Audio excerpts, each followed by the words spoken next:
pasando con el Poder Judicial. La reforma al Poder Judicial. Reforma al Poder Judicial. La reforma judicial. La reforma al Poder Judicial. La reforma judicial. Reforma judicial. Reforma judicial. La reforma al Poder Judicial. Hablamos de la controvertida reforma judicial. Y es que en días recientes, el escenario político en México se ha puesto cada vez más tenso como consecuencia de la propuesta de reforma al Poder Judicial. Pero primero lo primero. La reforma al Poder Judicial es una de las 20 reformas propuestas por el presidente López Obrador a principios de año.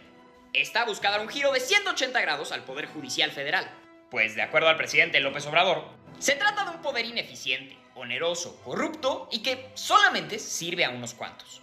¿Y qué es lo que busca la reforma al Poder Judicial?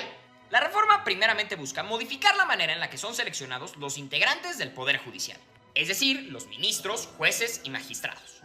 Hoy en día, jueces y magistrados realizan exámenes de carrera, mientras que los ministros de la Suprema Corte son propuestos en una terna por el presidente de la República y después ratificados por el Senado. Lo que la reforma propone es que en lugar de este proceso, es que los jueces, ministros y magistrados sean electos por voto popular. Sí, así como sucede con el presidente, los diputados o los senadores. Para ello, la reforma contempla que los candidatos a ministros, jueces y magistrados cumplan una serie de requisitos. Requisitos que abordaré a más profundidad en otro video, y entre los que se incluye tener una licenciatura en Derecho, haber tenido un promedio en la universidad mayor a 8, ser mexicano, y haber tenido experiencia profesional en el derecho durante 5 o 10 años dependiendo del cargo. Las elecciones estarían abiertas a cualquier persona que cumpla con estos requisitos, y para postularse, deberán recibir cartas de recomendación de su comunidad y serán filtrados a través de una tómbola. Mientras que para la elección de los ministros de la Suprema Corte de Justicia, cada uno de los 3 poderes postularía 10 candidatos. Es decir, que el Poder Judicial postularía 10 candidatos, el Poder Ejecutivo, es decir, el presidente otros 10, y el Poder Legislativo, es decir, el Congreso, otros 10, los cuales serían votados directamente por la ciudadanía. Para garantizar que los candidatos a ministros, jueces y magistrados sean honestos e imparciales, la reforma prohibirá que los candidatos reciban recursos públicos o de particulares, y prohibirá que sean militantes de partidos políticos o que sean promocionados por los mismos. Y eso no es todo.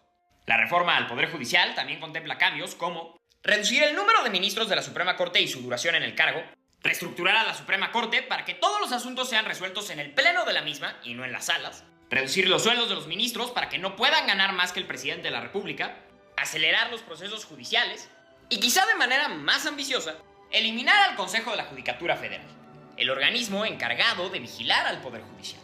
Organismo que, de acuerdo a la 4T, ha sido inservible. Desapareciéndolo se crearían 2 nuevos institutos. Un órgano administrativo que se encargaría de asuntos como el presupuesto y un tribunal de disciplina judicial, el cual vigilaría las acciones y decisiones de jueces, ministros y magistrados, buscando evitar la corrupción y garantizando que estas decisiones vayan conforme a derecho. Y a todo esto, ¿por qué es esta reforma tan controversial? Por una parte, quienes defienden esta reforma señalan que con ella se fortalece la democracia, se genera una mayor vigilancia al Poder Judicial, se limita la intervención de la oligarquía y de partidos políticos en el Poder Judicial y se da paso a una justicia expedita, transparente y despojada de intereses. Todo muy bonito. Sin embargo, quienes critican la reforma señalan que esta vulnera la división de poderes, así como la imparcialidad de las personas juzgadoras, abriendo la puerta a perfiles que servirían a intereses políticos o populares o que podrían estar poco preparados, dañando la certeza jurídica y el Estado de Derecho.